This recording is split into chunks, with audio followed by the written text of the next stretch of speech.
Listen, Yes, yes. everybody get this. So I don't get any commission, but this thing changes your being. Hmm. I have given gifts.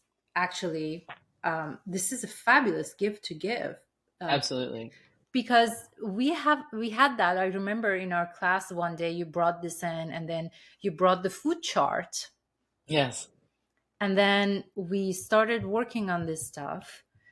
And then one side of my body was totally relaxed, and everybody was just and telling each other that oh, that side of your body is way much relaxed than this one. And you could see that, you could feel that. And Yeah. imagine that we introduce that to our daily lifestyle Hmm. activities, Hmm. and just do like at least 5 minutes of this. And then, since all of our organs have like a little point in the palm That's of right. our feet, Hmm. we Hmm. can open up That's right. blockers in our bodies. Well, look, it's reflexology. It's been around for thousands of years, Years. right? It's like other cultures tend to be a little hipper than we are in North America. Yeah. We like our tension, like you said. We like to go, go, go, go, go, go, go. Whereas other cultures understand that there needs to be time to rest and digest. And we will go to the spa for the weekend, or we'll go on a retreat for a week and then be like, okay, and then 6 months of hell, Yeah. right? And we get that little bit of relief and then don't do anything again. It's why I offer my clients and my students so many different things, because as an acting teacher, since I'm like 24 years old, I I get that we're all lazy, right? The people we get intrinsically lazy about taking care of ourselves in that way sometimes. Mhm. And so if you find something that you think is fun, you might do it more. So I say to them, here's all the things that you can do. You don't have to do all of them. Even if you chose one of them to do, it would be effective.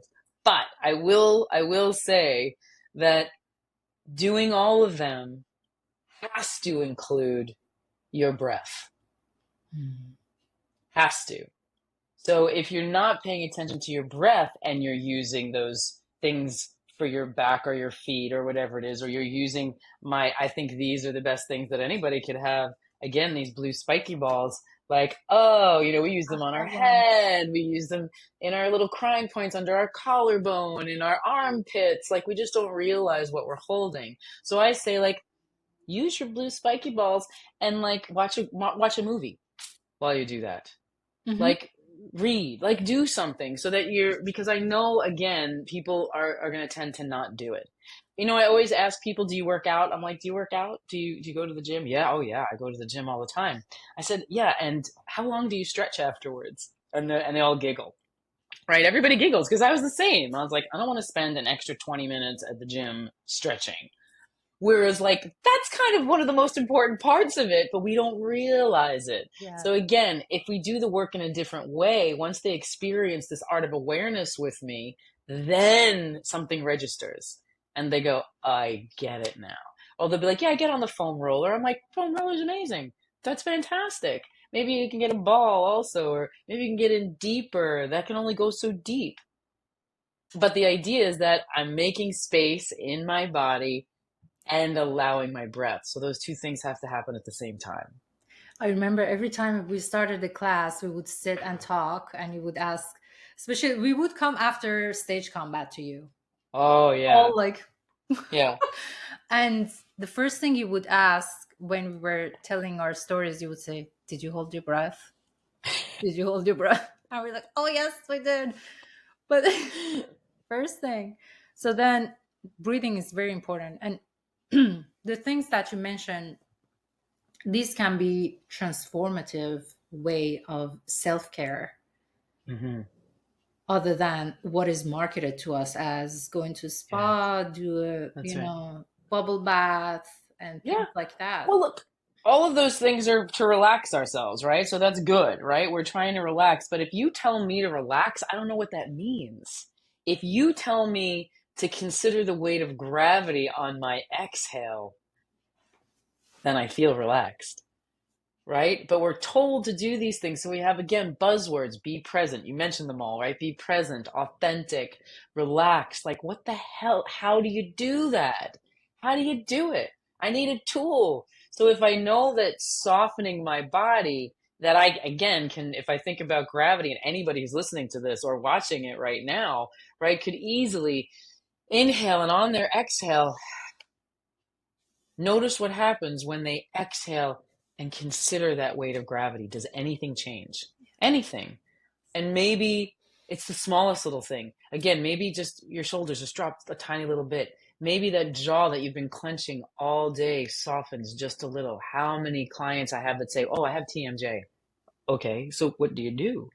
Well, I massage it. I'm like, that's great. Massaging it is amazing. But do you think about how much you're holding it and fighting gravity all day long? Takes a lot of energy to fight gravity all day. Takes a lot of energy to hold your shoulders up to your ears. I always say, like, if we do this when we're cold, are you warmer? Probably not. Why So if do I you say drop, that though? well, again, we're just saying what's reasonable. We Yeah. behave as if we're in mortal danger all the time. That's what's happened to our nervous systems because of this big bad world that we're living in. Like, that's true. We feel like we're in danger all the time. And we go, well, that's normal. That's normal. And like you said, when when one side of your body softened and opened, and we walked around the room, and we said, okay, so the left side of your body is soft and open, and the right side, what does that feel like? And everybody would talk about it. And I would say, okay, but the right side that you didn't work that's what normal feels like to you. Mm-hmm. And this now open, soft side is what's actually more authentic to you and allows you to receive and to give more freely in a better, healthier way. But I'm walking around like this, not realizing that I'm holding all of that. Of course not. Which again is why I say, like, there's no scolding. There's no scolding that happens. I always say, like, thank your tension. Say, like, thank you, shoulder tension. Thank you, tension in my sacrum, because I needed you at some point, right? We said this already. I needed you at some point. Do I need you anymore? Yeah. Can I start to undo? Yes. Oh, these are like gems. They're like moments of I got a million treasure. of them. Oh, I'm so happy. I'm so happy. This is being recorded for life. What does self-love mean to you? And how has your understanding of it actually evolved over time? hmm Well, I mean, I think it's sort of summarizing everything that we've talked about. The way I grew up, who I was as a young person, I came from a blue collar family, right, who worked hard. Everybody worked hard. And so the harder you worked, the sort of more accolades you got, right? It was like, ugh, if I just warrior my way through it, right? If I become this warrior and get it done, that's success. That's taking care of myself. Mhm. What I learned through the years was that wasn't true. And when I talk to my clients, I say, I don't want you to behave like a warrior. I don't even want you to be a compliant student. I want you to listen to what feels good to you. So for me, the self-love was letting go of habits, recognizing what again was learned and not mine. That when I could separate myself from what was learned, even depression, right? Like, I suffered greatly from depression. I'm also a menopausal woman. My hormones go crazy. I don't know I could walk around and go like, what's wrong with me? I feel crazy. Or I could say, oh yeah, my hormones are going berserk right now and I'm crying and it's hard to get out of bed, but I know this too shall pass, Yeah. right? I know it will. So that self-love to me is like, this won't stay this way forever. I keep saying, like, my tattoo that I got for my 48th birthday. I can't remember, something like that, which is, I mean, it's cliche, but it is. And just as the phoenix rose from the ashes, she too will rise again more beautiful than ever before. Aw. But I put it there, and I don't have any other tattoos, but I put it there because I would fall so hard and feel like there was no way I was going to survive, Yeah. that I was never going to pull myself out of it. And that knowing that even if it took 2 years, that there was something on the other side of it, that it was going to feel yucky, right? It was going to feel hard. That healing isn't feeling good necessarily. Healing is learning, and learning rarely feels good, right? It's very uncomfortable. So I make friends with my discomfort, right? I find my comfort in the discomfort, I knowing love that that. being uncomfortable is a part of growing and learning. So I make better choices, right? That self-love. I make better choices. Sometimes I have my vices, sometimes I want that extra glass of wine. Sometimes I want to do, but again, I really have to think of like, what's going to happen? Mhm. What am I going to feel like? I mean, it's what anyone will tell you that's in any kind of program, right? They're being healed from addiction or whatever it is. I've certainly had my own, and it is one day at a time, one step at a time. It is again, recognizing, not beating myself up, right? Not judging everything about myself. And again, it's not easy. It's not always like, oh, it's so easy for me to not judge myself. It is like, I hear it, I recognize the beginning of that sentence, and then I go, I'm going to think about gravity and softening my belly and softening my spine and not destroying myself, not annihilating myself. To me, that's self love, is whatever habits that I had that I thought were supporting me actually keep me in a place where I feel stuck. Yeah. And that I understand that once I start to soften, and that is literal, soften in my body, soften in my brain, that things start to work out. Like they just do. It doesn't mean that life isn't hard, but things get a little easier. There is more flow. This word that we use that, again, some people don't want to touch. It is true. You said it before. Emotions. Emotions were meant to move. It's in the word, right? It's emotion. It's not stuck. It's Yes. emotion. Yes. It's like if we let it move in my world, don't come back at me, people. But in my world, if we allow it, it transforms into something that's useful to us. Yes. We just don't know what that looks like. And as in my experience of the world and working with so many people for so many years, the thing that we're all afraid of is the unknown. That's it. We're afraid of what's not known.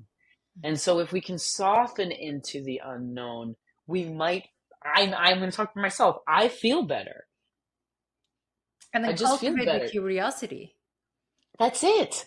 Wow, what's possible instead of what's not possible? Oh no, this happened. Looking at a situation and going, okay, I had a really hard time the beginning of my school year this year. Like I was struggling. I was suffering, but I never let myself fall so deeply. I might have lost some sleep.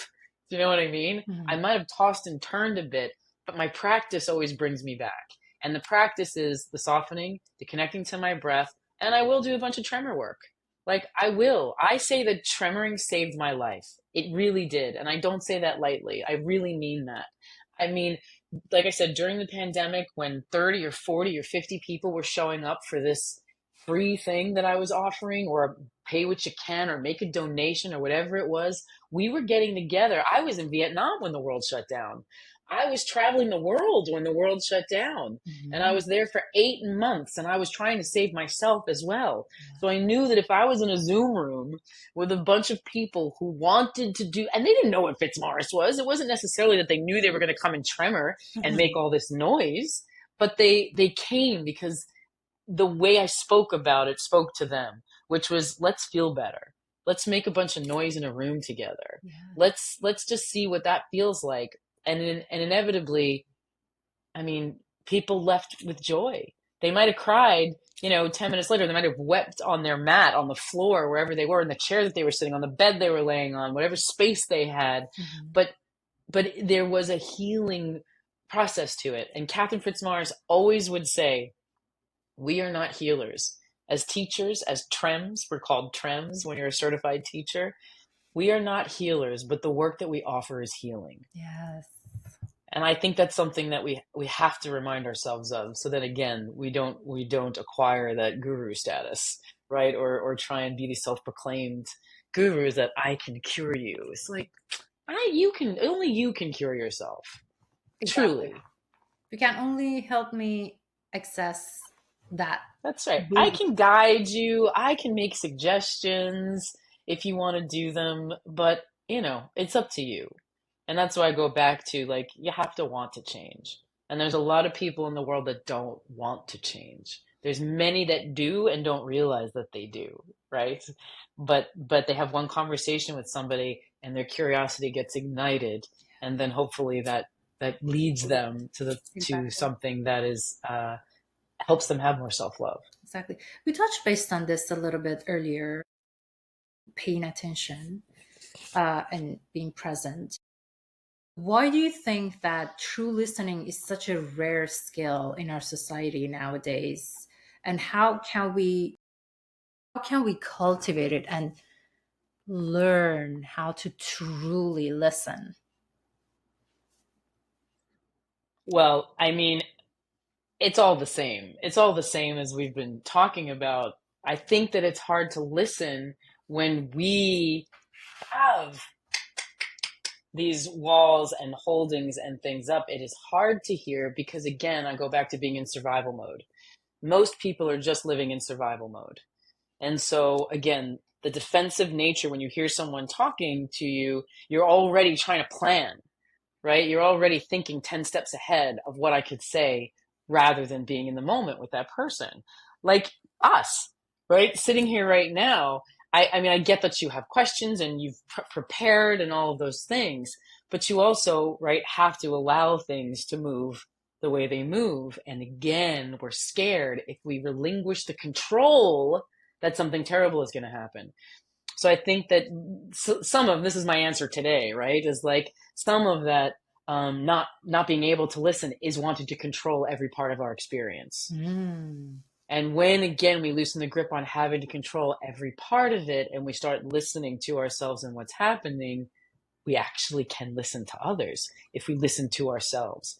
But again, we're listening to ourselves often from a traumatized place, from a traumatized point of view, not from a healthy point of view, right? And so again, until you're willing to change or recognize that what you're doing isn't working for you, or what you're doing is keeping you from having a deep relationship or a good relationship with your boss or your coworkers or whoever it is, until you recognize that so much of that is you, you're going to push back. You're not going to want to listen. You're going to want to school everybody. You're going to go back to bad Meisner, right? You're doing this and you make me feel this way.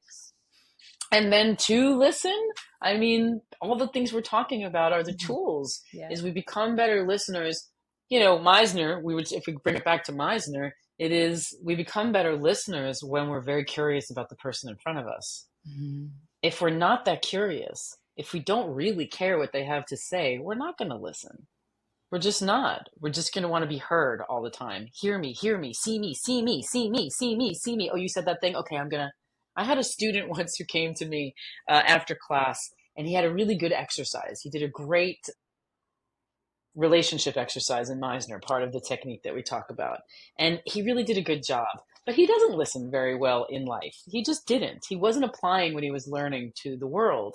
And so after class, it was like almost midnight, and we're standing on the street in a crappy neighborhood in Vancouver where it's like a little dangerous. It's late at night. We're all exhausted. I've been there for 6 hours. I'm ready to go home. And he's talking to me and talking to me and talking to me and talking to me and talking to me and telling me how wonderful he is and all the good work he did and all of these things. And I stopped him and I said, do you see me right now? Do you see me at all right now?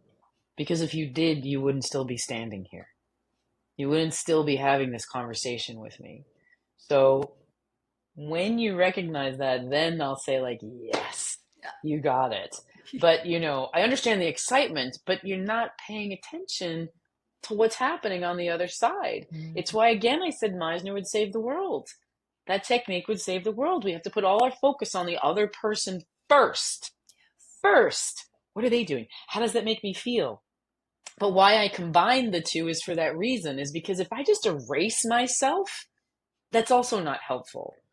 That we're asking people to pay attention, but we live in a different time than this technique was created, right? Where we have to kind of behave in a different way. So I say, talk therapy is more effective if you're doing body therapy as well. I feel the same way about acting techniques. We're essentially doing talk therapy as we're doing repetition in the work. But if we're not also having any awareness of what's going on for us, it's going to be half good. Yeah. So even though it drives people crazy, that kind of awareness, I say it's going to drive you crazy until it doesn't. Mm-hmm. It's going to make you crazy. Like, oh my God, I noticed this. Oh my God, I'm holding my breath again. Oh my God, I'm doing this thing. Or I can't possibly pay attention to myself if I'm paying attention to that person. I'm like, well, maybe today you can't. But the hope is that a full human being can do both. We can pay attention to ourselves and we can listen, right? Without not without somebody going like, where did you just go right now? I can see that you went someplace else. Like, because it becomes automatic. I don't have to scan my body and think like, what do I need to do to pay attention to this person? What I can do after all these years is like, oh, I feel myself squeezing my belly, so I just let it go. And then I can receive. And then my voice shows up and then my brain works better, right? All those things that we've discussed. Lovely. Lovely. What is next for you? Are you directing are you directing a play, right? Or are you done? No, I You am. are? I'm directing a play. I mean, I'm still an actor. I still work as an actor. In my career, as you know, I've done a ton of TV and film, but my love is always the theater. I consider it my church. It is the place that I go to worship, to live in the human condition. So I've gotten on stage a couple of times briefly in the last year and a half, but I am directing a play with two beautiful actresses, and we're doing a production of Collected Stories by Donald Margulies, also one of my favorite playwrights. I've directed some of his plays in the past, and that goes up in May. Yay. And there's another play that I'm directing that isn't public yet. Okay. But it's going to be amazing, and it's also in May. They actually open within a week of each other. So I've started rehearsing for the one play a couple months ago, so that we're in a good place once this other show Lovely. begins to go into rehearsals. And you're gonna put them Yeah, on your social media. definitely. Oh, Yes, so definitely. exciting. This is very Definitely. exciting. Yes, yes, yes, yes. We will keep our eyes open. So you work online as well, right? Not necessarily in Oh person. yeah. Okay, Oh great. my God, yeah. I have tons of private clients on Zoom, How do they get in touch all with over the place. How do they get in touch with me? Well, my website, laurietriolo.com is the website. The email address is the same. It's just laurie@laurietriolo.com. But I work with people all over the world that want to do the work, in groups, in private sessions, in semi-private sessions. Obviously, it's always nice to be in person. I'm also most likely going to be working at offering things at this Vasta conference, which is a voice conference in October that happens in New Orleans this year. It's in a different city each year. The Fitzmaurice conference, which is also amazing, is in New Zealand this year. It's in a different Oh, country every other year. 2 years ago, it was in Los Angeles, happened to be in the States. And so I produced some of that, some of the performance aspect of it. And so there's always little places. I work in Nashville. I go down to Nashville to work at a Meisner school there, and I bring Fitzmeisner and the Fitzmaurice work there as well. So if you're in Nashville, look me up in Nashville. I love it. Hopefully I'll be in DC. I'll be going back to Vancouver in August and teaching a little bit. I'm in LA a lot working. So you Such never a know. lovely life. Yeah, well, I know it always sounds better than it is. It always sounds very glamorous, and it's hard. It's a choice, though, right? Yeah. It's a hard life, but again, I feel so lucky and grateful that I have all the tools that I have, that I can try as best I can to keep myself grounded. Yes, and you contributing to our well-being in such Hmm. amazing way. Thank you for everything that you do. I'm so glad that I got to work with you, learn from you, and take Yeah, away your wisdom that you shared with us. And so yeah. grateful that you actually made time to be on the show. Well, thank you. It's great to see everything you're doing. I follow you. You see me liking all your posts. Thank It's you. been great seeing you do everything that you do, and thank you for having a platform so that we can share these things. It's really Absolutely. important. It is my Yeah. pleasure.